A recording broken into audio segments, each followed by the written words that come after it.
There's something quietly terrifying about not being able to stop thinking about someone. You wake up and there they are, in your first thought, like a shadow curled around your mind. You go about your day and somehow they linger. Every song becomes a message. Every silence feels like their voice is just about to speak. It doesn't matter how long it's been or how far away they are or even how irrational your preoccupation seems. You just can't shake them. But here's the thing most people don't realize. When your mind is haunted by someone, it's not just about that person. It's about you. The obsession is real, but so is the message underneath it. You're not broken for feeling this way. You're not weak for being consumed by thoughts of someone who touched your life and left a mark. But if you don't slow down and look at what your own mind is trying to reveal, you'll mistake chaos for destiny. You'll confuse longing with purpose, and you'll sabotage your own growth in the name of someone who might not even know the war going on inside you. Let's make one thing absolutely clear. Your thoughts are not random, especially the ones that repeat themselves. The mind is strategic, almost brutally so. It holds on to things it believes are essential to your survival. That person you can't stop thinking about, your brain registered them as significant, so much so that it looped their presence into your emotional operating system. Maybe they gave you something you weren't getting anywhere else. Attention, validation, intensity, connection. Maybe they wounded you in such a way that your psyche is now fixated on the moment of impact. Either way, your mind is treating them like a puzzle you haven't solved, and it won't let go until you do. But here's the hard truth. The person is just a symbol. The thoughts you keep looping around them are actually fragments of a deeper need. Your need for meaning, for understanding, for completion. You've projected onto them an idea, a phantom memory. And the more you chase it, the further you drift from what's real. The modern world tells you to follow your heart and chase what feels intense. But what if your heart is confused? What if the intensity is just unresolved pain disguised as romantic importance? No one teaches you how to pause and examine your own thoughts with discipline.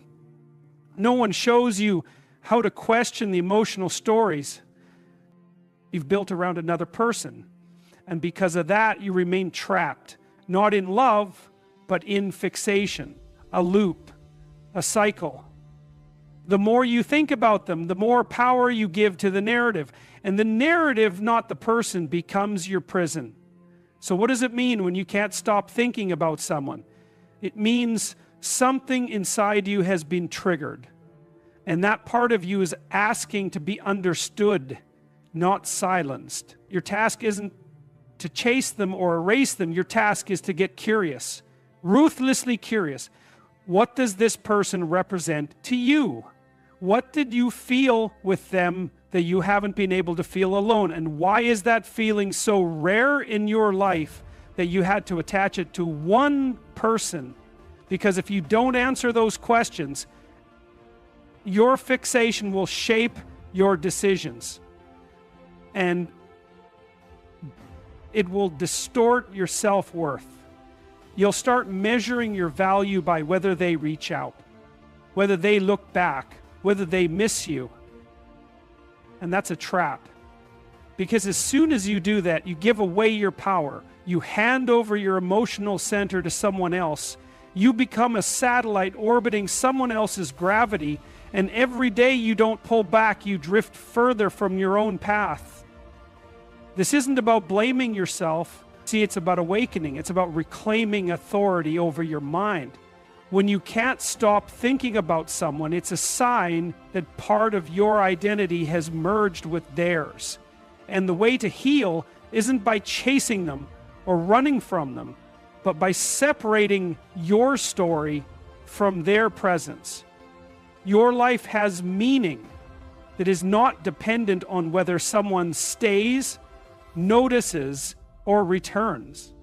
But if you don't build that meaning for yourself, you will keep trying to borrow it from others. You need to become the person who can carry your own weight, not because you're not allowed to feel, but because feelings without direction create chaos. Your obsession isn't proof of love, it's a mirror. One that shows you where your boundaries are thin, where your wounds are open, and where your power has been handed over. And once you see that, really see it, you have a choice. You can keep spiraling deeper into their imagined significance, or you can start anchoring yourself in truth. This isn't about suppressing emotions, it's about leading them. It's about not letting your inner world be dictated by emotional residue from someone else's presence. Because your mind is precious, your energy is sacred. And if you let your thoughts be hijacked by someone who is no longer in your life, or worse, someone who never truly saw you, then you're giving away the one thing you absolutely cannot afford to lose, your attention. And wherever your attention goes, your life follows. You are not here to be consumed by memories. You are here to build a future. But you cannot build forward if your soul is stuck in rewind. So the question isn't, why can't I stop thinking about them? The real question is, what part of myself have I abandoned that they seemed to fulfill? That's where the work begins. And that's where freedom is born. When your mind can't stop looping around someone, it's easy to call it love. It's tempting to romanticize the obsession, to interpret the emotional noise as a divine sign that they're meant for you. But that's rarely the full truth. In most cases, what feels like deep, uncontrollable longing is actually something else, a signal, an alert that there's an unresolved emotional issue hiding beneath the surface. The mind doesn't spin its wheels around people without cause. There's a reason why certain people trigger this psychological replay. It's not random. It's not poetic. It's a symptom of conflict, an inner conflict that hasn't yet been brought to light, let alone resolved. We like to believe that our emotional experiences are always grounded in the present moment. That the person who fills our thoughts must be significant because they're stirring something intense within us right now. But the truth is, they're often just the spark that lit a fire that was already waiting to burn. That obsessive pull you feel, it didn't start with them. It started long before. Somewhere in your story, a template was formed, a way of attaching, a pattern of interpreting emotional closeness as salvation or danger. And now, when someone walks into your life and touches just the right nerve, your entire psyche lights up like it's under threat or in desperate need of validation. The human mind is built to detect patterns and preserve survival. When a person enters your life and gives you even a glimpse of what you've unconsciously longed for, whether that's connection, admiration, security, or simply being seen, your mind takes a snapshot. It records the experience and assigns it a high emotional value. But if that person then pulls away, or if things become complicated, your brain doesn't just let go. It treats the situation like an unresolved problem that must be solved. It loops the memory. It replays the conversations. It floods you with what ifs, not because it's cruel, but because it believes this unresolved emotional experience threatens your sense of order. This is where many people get lost. They think their obsession means they found the one. They think the inability to let go is evidence that the person was special beyond comprehension. But what's really happening is that their internal world is in disarray. And the mind, desperate for resolution, keeps circling around the source of the emotional disruption. It's not love that keeps you thinking about them. It's the unresolved nature of what they awakened in you. To fixate on someone is often to avoid facing a deeper question. What am I afraid to confront within myself? That person may have triggered a fear of abandonment, a deep-rooted insecurity, or a sense of not being enough. Maybe they mirrored back a part of you that you haven't yet accepted. Maybe they showed you a version of yourself you were trying to become, or reminded you of a version you've been trying to escape. In any case, they became a symbol, and your mind, trying to make sense of the symbol, got caught in the cycle. The most painful part of this experience is that it feels like you're being emotionally hijacked. Your thoughts are no longer your own. Your peace is interrupted. You begin to question your worth based on whether this person gives you attention, responds, returns. But what you don't realize is that the conflict is no longer about them. It's about you. It's about the battle between the part of you that craves healing and the part that resists facing the discomfort required to achieve it. Fixation is not always a sign of deep emotional connection. Often it's a signal that your emotional framework has been destabilized. You've been knocked off center, and instead of returning to yourself to restore balance, you're projecting your healing onto someone else. You're making them responsible, perhaps unconsciously, for solving an emotional riddle they didn't even know they were part of. To move forward, you must first acknowledge that your thoughts are not inherently trustworthy. Just because a person occupies your mind doesn't mean they belong in your future. Just because you can't stop thinking about them doesn't mean they are your destiny.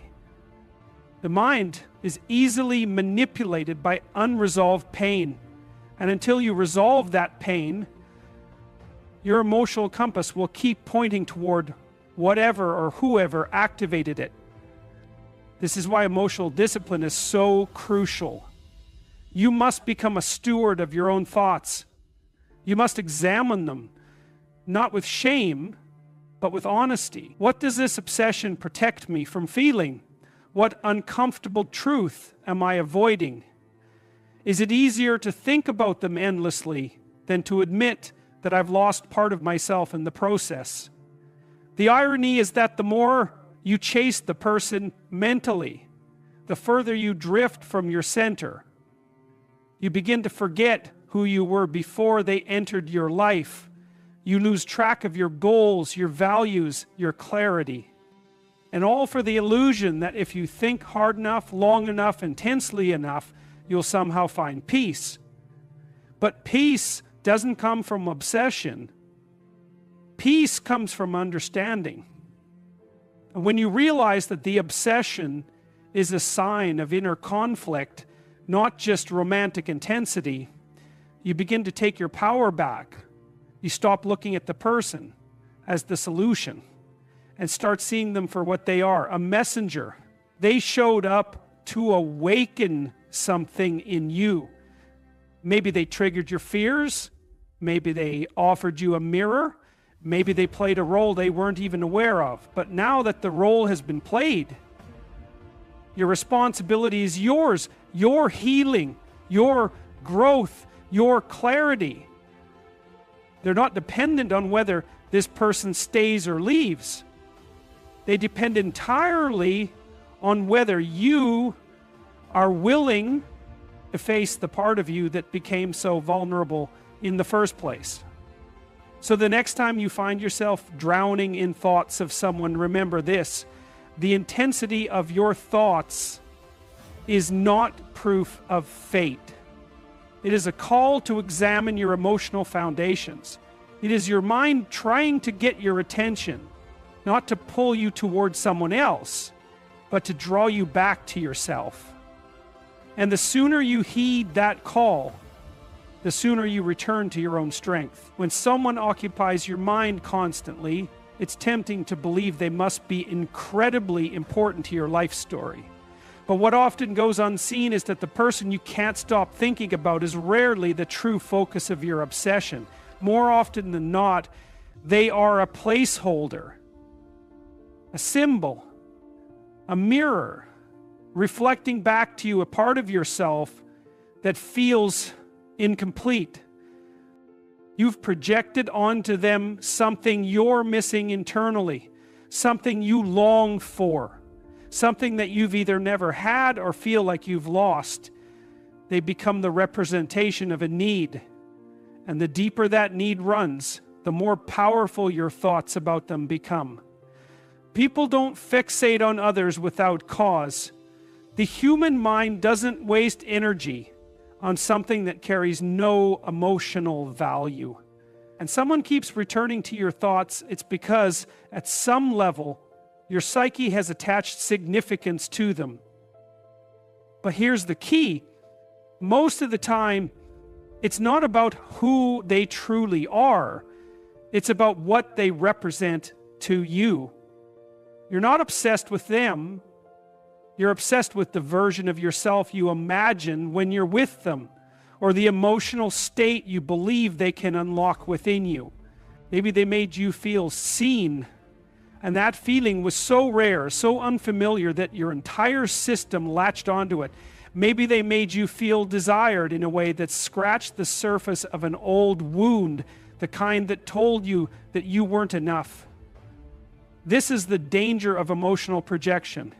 When you haven't developed certain qualities internally, like self-worth, confidence, security, or acceptance, you start looking for someone else to carry them for you. You unconsciously assign others the job of being your source of validation, comfort, or meaning. And the more deeply you believe that they are the key to these feelings, the more your mind will fight to keep them in your awareness.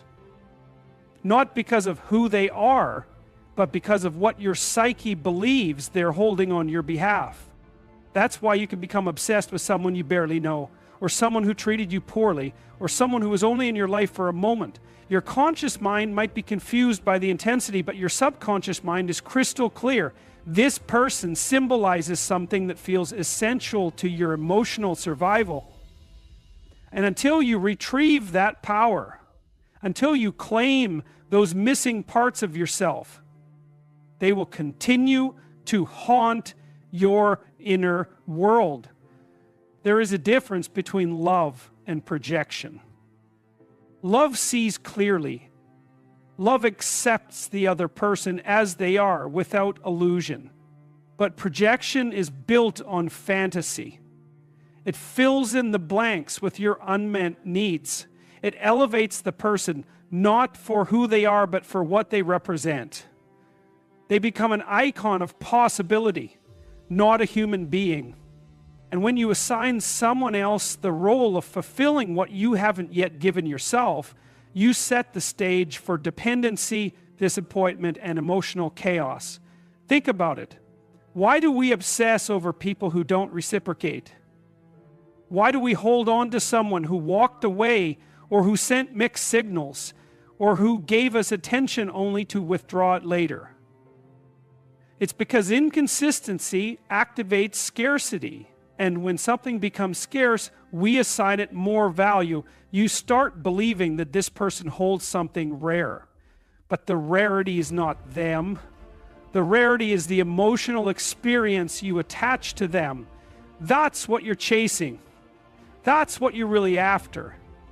The person is just the carrier of that experience. But here's the truth that sets you free. You can create that experience yourself. You can cultivate the same emotional state that you believe they're responsible for giving you. You don't need to chase someone to feel whole. You need to reconnect with the parts of yourself that you've neglected. Because when you do that, the obsession dissolves. Not because the person changes, but because the power you projected onto them returns to where it always belonged, with you. This doesn't mean you won't feel the pull anymore. It doesn't mean you won't have moments where your mind drifts back to them. But when you see the projection for what it is, you stop being ruled by it.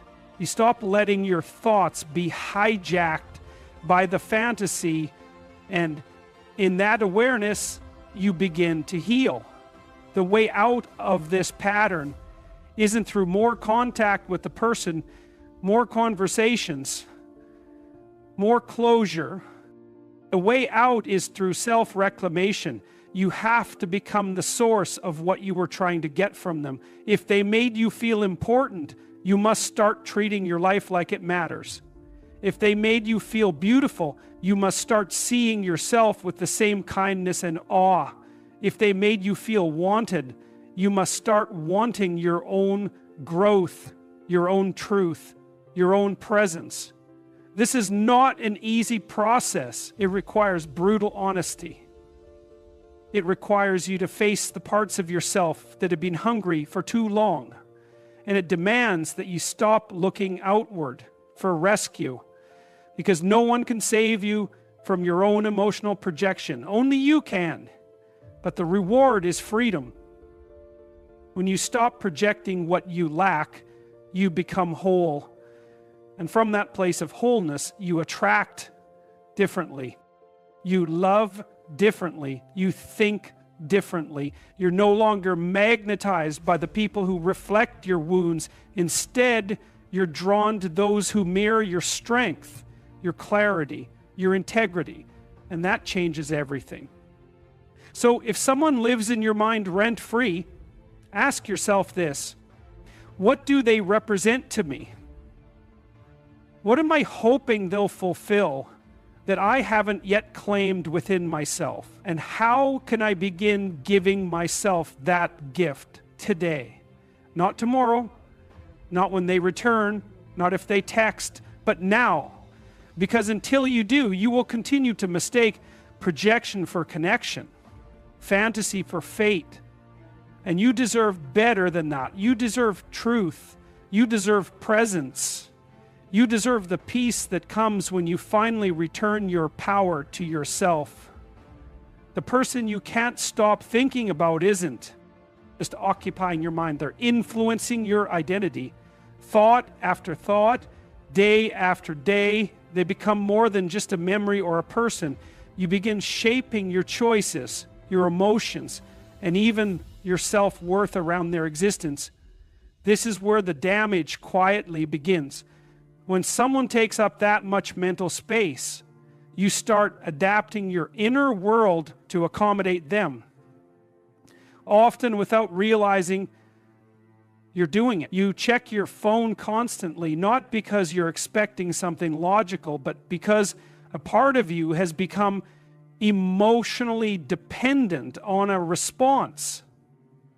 You alter your behavior, your goals, your energy, just to stay connected, if only in your imagination, to someone who may not even be actively involved in your life anymore.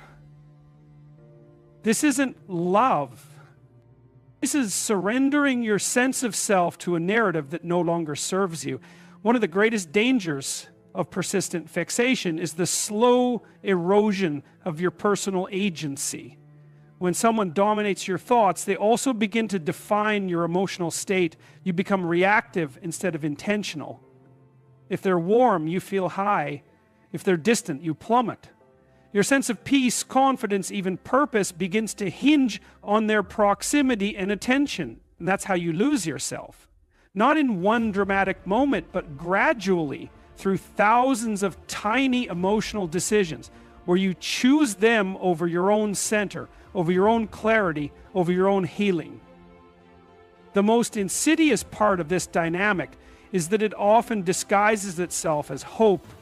You tell yourself the reason you can't stop thinking about them is because something profound is at play. You convince yourself that the obsession is proof of a rare connection or destiny or a love story not yet finished.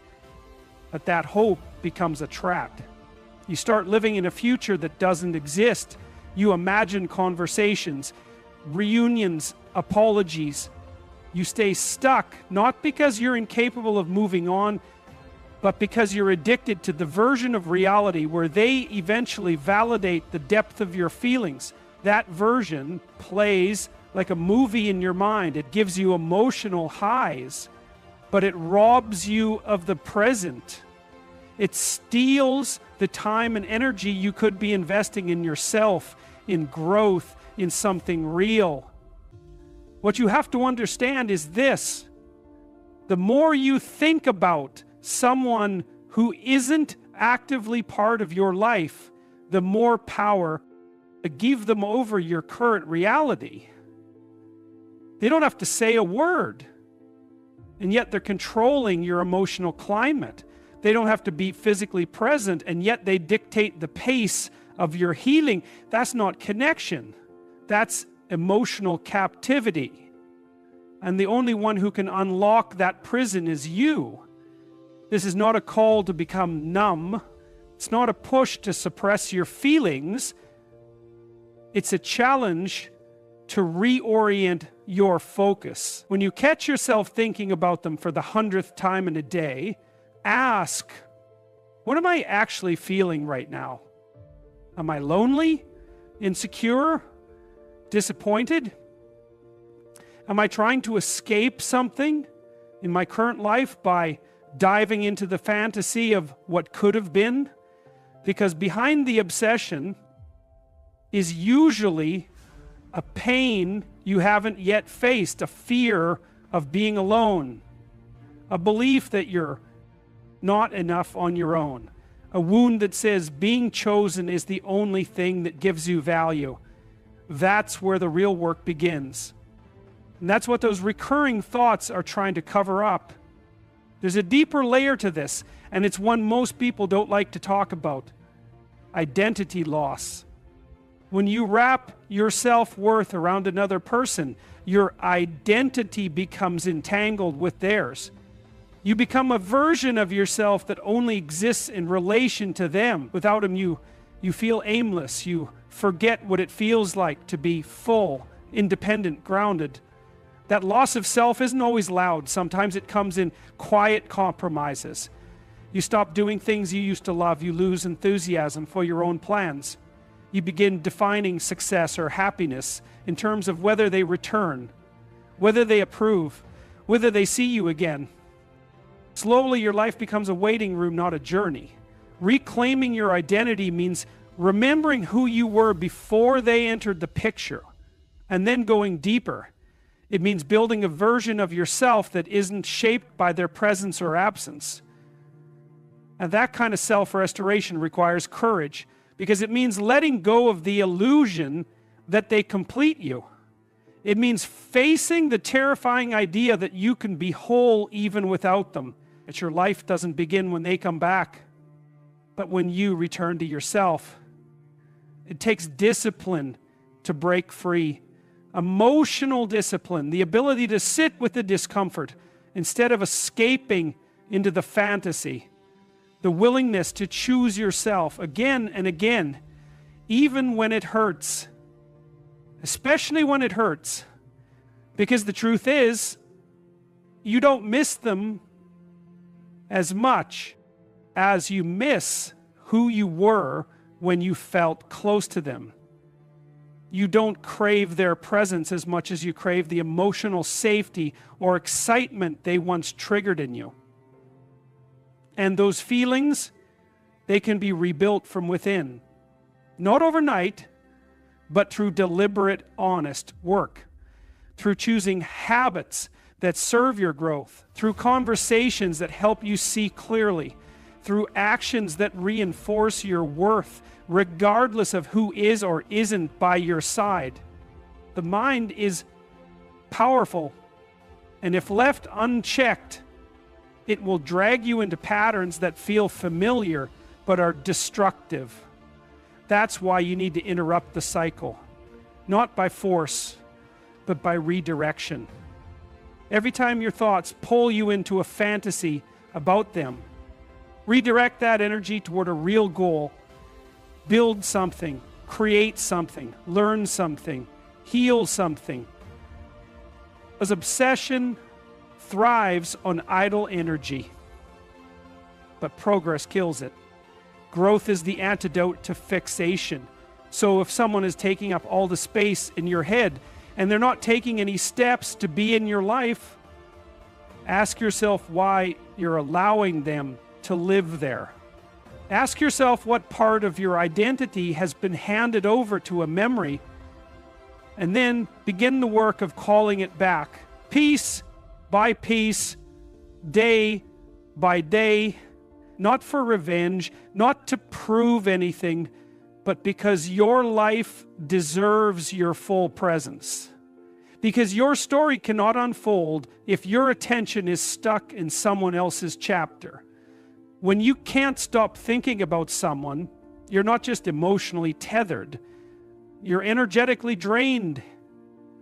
The obsessive thoughts aren't harmless daydreams. They are consuming your focus, your productivity, and your capacity for peace. Every moment spent looping around what could have been, what should have been, or what might still be is a moment stolen from the present. This kind of mental occupation becomes a form of self-abandonment. While your attention is trapped in someone else's orbit, your own life quietly begins to fall apart at the edges. Your goals lose clarity, your discipline fades. You stop showing up fully for yourself because emotionally you've outsourced your power to another person. There's a cost to fixation, and that cost is your potential. People rarely recognize how much they're sacrificing by staying mentally loyal to someone who is no longer actively contributing to their life. It might feel like you're just holding space, like you're waiting with dignity, like your persistence is noble. But in reality, what you're doing is delaying your evolution. You're postponing your next chapter. Out of fear, out of fantasy, out of false hope, you're clinging to the image of what that person represents to you, whether it's closure, comfort, redemption, or love. And in doing so, you're neglecting the very life you have the power to build. When the mind becomes obsessed, the imagination begins to work against you. It constructs illusions. It edits memories to highlight the good and blur out the bad. It creates scenarios where everything works out, where they realize your worth, where they finally become who you needed them to be. This imagined version of them becomes more intoxicating than reality ever was. And you start living not in your life, but in a dream. You replay old conversations, dissect every word, rehearse future interactions, all while the real world waits for you to come back to it.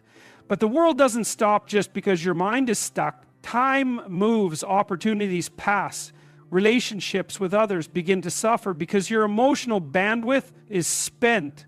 You become less present, less engaged, less alive. You may appear functional, but internally you're distracted, disconnected, depleted. And the longer this cycle goes on, the harder it is to remember who you were before the obsession began. Your sense of self starts to erode, not through any one dramatic collapse, but through a slow, daily leak of energy and intention. To break free from this mental prison, you must first confront the truth.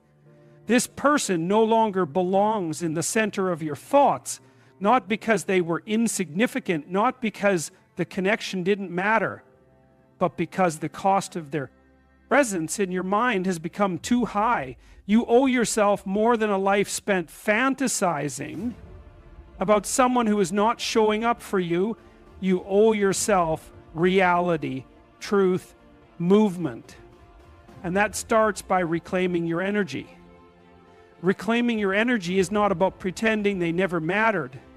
It's about refusing to let your life revolve around their absence. It's about waking up to the fact that your thoughts are a resource and you've been investing them in someone who isn't giving you a return. If you spent your money the way you spend your thoughts on someone unavailable, inconsistent, or indifferent, you'd call it financial ruin. But when it comes to emotional energy, we let ourselves go bankrupt, thinking it's devotion. There's nothing romantic about sacrificing your peace for the sake of someone else's potential. There's nothing noble about anchoring your emotions to someone who has already let go. True strength is not in holding on. It's in letting go with purpose, in choosing to redirect your energy even when it hurts, especially when it hurts, because that's when the shift happens. That's when healing begins. Not when they come back, not when they explain themselves, but when you decide that your life is too valuable to be lived half present, half dreaming. The greatest transformation starts with a single, brutal question. How much of myself have I lost trying to keep this person alive in my hand? Am I willing to start retrieving what I gave away? You start by noticing where your energy leaks. Every time you check their social media, every time you reread old messages, every time you imagine a different ending, you're leaking energy. It feels small in the moment, but those moments add up. They become hours, days, weeks, and before you know it, you've invested months of your emotional life into a version of a relationship that only exists in your head. Recovery means closing the leaks. It means reclaiming your mornings, your attention, your passions. It means putting your phone down when the urge to check on them arises and choosing instead to invest in your future. It means building routines that anchor you to the present. It means remembering that your energy is sacred and it should be spent on people and purposes that give life back to you. Eventually, the thoughts quiet down, but not because time heals. Time only heals if it's used well. Obsession dies not through waiting, but through action, through conscious, repeated decisions to place your energy where it can grow, into your work, your friendships, your health, your craft, into you. This is your life right now, not the one you had with them, not the one you're hoping to have in some distant future. This one today, with all its mess and potential. And you have a choice: stay lost in the loop of thoughts, or step out and reclaim the energy you've forgotten is yours. You are not just the person who got hurt or left or overlooked. You are also the person who survived, the one who can rebuild, the one who can redirect, the one who can finally, fully come home to themselves.